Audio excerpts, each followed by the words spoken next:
Let me do a manual check for you guys here.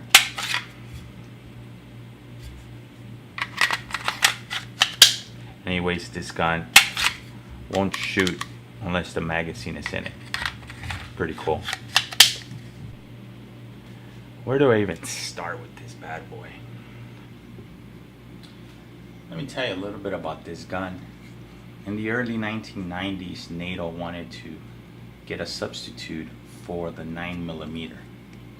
They wanted something with more power and less recoil, and this is why they came up with the FN7 along with the FN90 machine gun. They wanted something that in case shit went down, that they can carry and penetrate bulletproof vest. Actually level 2 Kevlar vest. And this is why this gun has been very controversial. Now, it performed better than the 9mm, and it has about 30% less recoil, but it didn't make it. It wasn't institutionalized worldwide, the 9mm is, but there's still a lot of agencies that have them. Now, I myself think this has got to be the ultimate gun. Now, not because, you know, you can go through bulletproof vests. That's not the reason, and that's a misconception. Can it go through bulletproof vests? Yes, if you use the steel casings, which are illegal. These here are the lead ones. These are not bulletproof piercing rounds. Everybody always says, oh yeah, my FN7 can shoot through a bulletproof vest. Well, it's not true.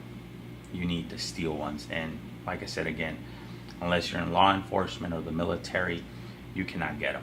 But for everyone else, we can get these. And I think that's plenty of power, and that's kind of taking the sting off of this gun and all the misconception that this is a cop killer gun and all the bad guys have it, kind of like the AK-47. But yeah, this is the equivalent of an AK-47. This is a bad guy's gun. Now, am I a bad guy? I don't think so. But if I can legally own this gun, why would I have any other guns? Yeah, I know why, but because I like guns. Shit, I get it. You know, I want to have, 44 Magnum, a 50 cal, 357, 45. I get it. But if I had to only have one gun, okay? If the shit hit the fan, if the fucking zombies, apocalypse, we were running amok, and I could only carry one gun, it would have to be this. Yes, I know the bullets are expensive. I know they're hard to find, but let's just say that you had all the bullets. Let's say you were able to get as many bullets as you can. This is the only gun I would have because it's lightweight, it does not jam, there's no recoil, carry 20 rounds in the magazine, or you can get the extended ones at 30 round. What else do you need? This is it. I mean, you can say I have a 40 cal with hollow points. You can say whatever you want, but this gun is it. This is the ultimate fucking gun right here. Yes, it doesn't look like much. It's a polymer gun. It looks like, I don't know, like a kind of like a Glock. It looks like a lot of other guns. It's not the prettiest of gun, I'll give you that. It's just, it doesn't, it doesn't have that face-off look to it. It's not stainless steel. It's not gonna, it's not the golden gun from Nintendo 64. What is it? That game, 007. It's not any of that. I get it. But what it can do, it can do what other guns cannot do. It's like carrying a machine gun on your hip. That's what it is. Yeah, I know it's not. It's a semi-auto. I know it's not a full auto. I get it. But this is the ultimate gun, at least to me. If you could prove to me that there's a better gun out there, then I'll stand corrected.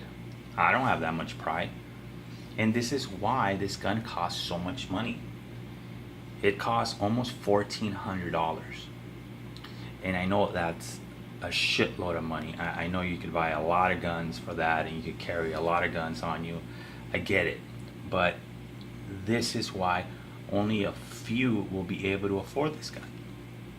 It's a lot of money.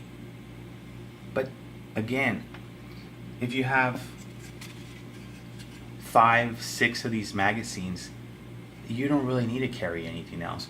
And in this round is so powerful, it could pretty much penetrate anything. It's quick. I think it's like 1,600 feet per second, something like that. I might be wrong, but it's a very fast round. It almost looks like an AR-15 round, but just a little bit smaller. It's a beautiful gun.